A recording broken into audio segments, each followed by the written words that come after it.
All right, Assalamu alaikum. Walaikum assalam. May I know what's your name? Nicole Queen. Okay.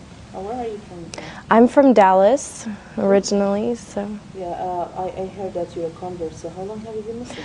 I converted to Islam in May of 2007. Cool.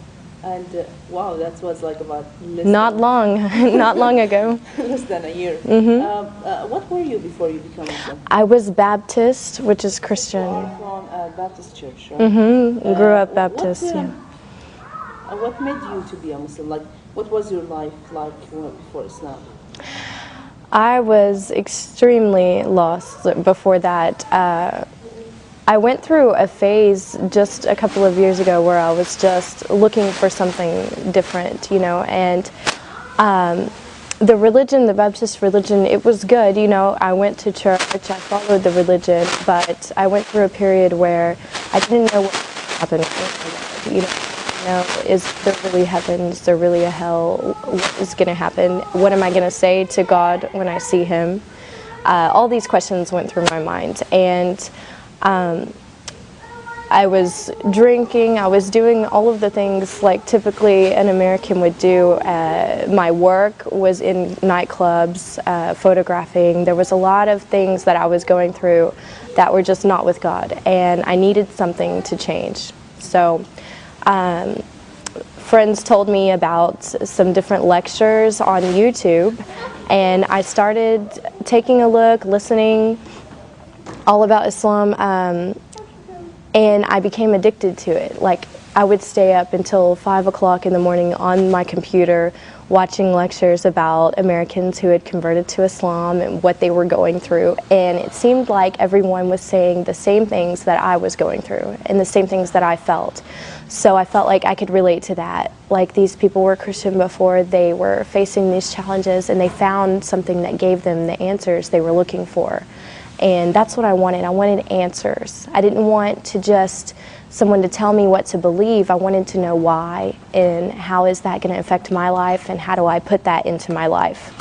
So I found that in Islam, and I studied for a while before I actually went to classes at the masjid, and more I was surrounding myself with it, with the books and everything. And so when I said my shahada, I never looked back. And I changed everything in my life, my friends, my wardrobe, my job, everything. I changed immediately, and it wasn't hard because I understood why it was the right thing to do. And I've been thankful ever since, you know, thankful to God, like, to have Islam. Now, if you don't mind to go a little bit personal, how was your parents' reaction about that? My parents, it's been hard.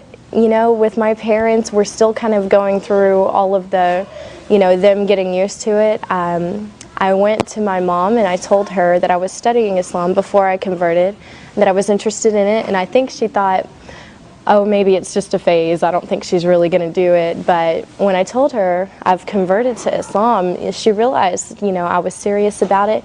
But one good thing is that she was watching me go through the changes. She saw me before and how my life was, and then she saw me after changing. She saw me dressing differently. She saw me stopping all of the haram things that I was doing, and she realized, like, that when I converted to Islam, I was closer to God, and that's what made her happy. You know, if that's what brought me closer to God, then she was happy. Yeah.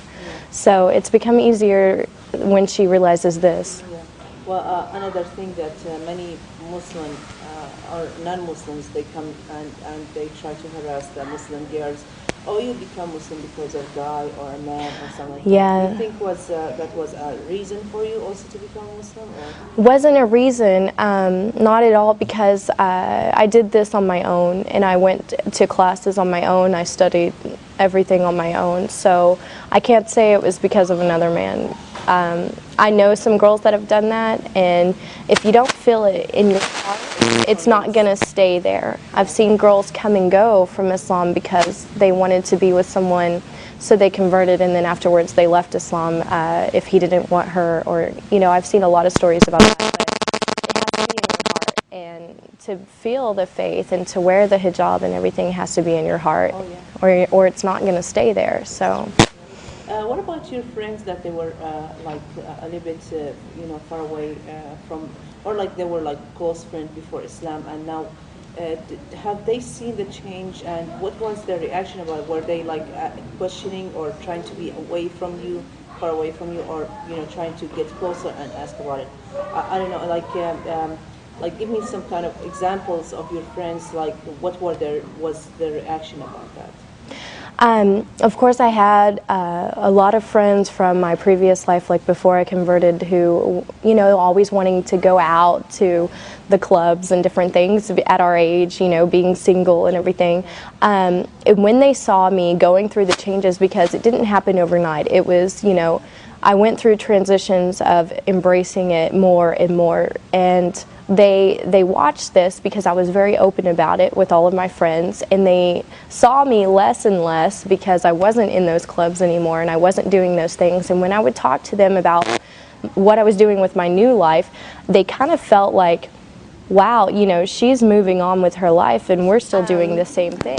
Also, so that my friends would better understand what I was going through and why I wasn't really around anymore, I wrote a blog about it, put it online, and invited a bunch of people to go on there and read it. And we had lots and lots of girls who weren't following any religion, who were just kind of living their life and doing whatever they wanted. And they went on and they read about my life changes and who I was before and who I was after, and tons and tons of girls who go out and drink went on there and they read this blog and they wrote that they were crying when they read it, that they felt like it touched them, and that they looked at their life and thought, I need to make changes too. So alhamdulillah, the more that I talk to people about what I was before and then after, the more that they look at themselves and think, what, I can do that too. So my friends embraced it like that, and they respected the decision I made. Do you face any of the challenges in front of people, like as an American become Muslim, like finding a job, or like, for example, after you became Muslim, of course you had to quit your job, right? Were you still? I stopped working in the clubs that I was photographing in, and so I had to find something different, a different area. And when I started to wear the hijab, I noticed some changes that I was interviewing more often than normal for jobs, but now that has all kind of been squared away. Honestly, I just I dress nice, I go to the interview and I show them that I have the skills, I have the experience, I have everything, and I haven't really had a problem with it so far, alhamdulillah. So but yeah, it's different, as an American. You get a lot of questions, but it just opens up opportunity for dawah. When I go around, even around town, people will stop me and ask me, are you Muslim, because they can tell I'm American, and I just take the time to tell them, yeah, I am, and I tell them why, and it makes them think, wow.